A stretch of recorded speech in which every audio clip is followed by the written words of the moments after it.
సేవే పరమావధిగా భావిస్తూ మానవ సేవకై ఎప్పుడూ అందుబాటులో ఉండే సేవామూర్తి వెంకట్రామరెడ్డి మోపురం గారు ప్రముఖ యూపీవీసీ ఇండస్ట్రియలిస్ట్.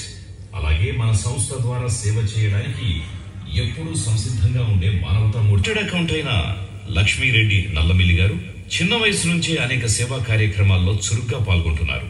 అంతేకాకుండా వారి అమ్మగారి పేరు మీద ట్రస్ట్ పెట్టి అనాథ విద్యార్థులకు విద్యను అందిస్తున్నారు. అనుగ్రహంతో పాటు అందరి దీవెనలు పొందుతోన్న ధన్యులు. మనిషి పుట్టినప్పుడు ఏమీ తీసుకురాడు, పోయేటప్పుడు ఏమీ తీసుకుపోడు. ఈ మధ్యకాలం దైవం ఆడించే నాటకం. ఈ నాటకంలో దైవంతో కూడా చప్పట్లు కొట్టించే పాత్ర ఏదైనా ఉంది అంటే అది సేవ మాత్రమే. అదే మానవ సేవే మాధవ సేవ. మనిషిగా మనిషికి సాయపడితే మనసుకు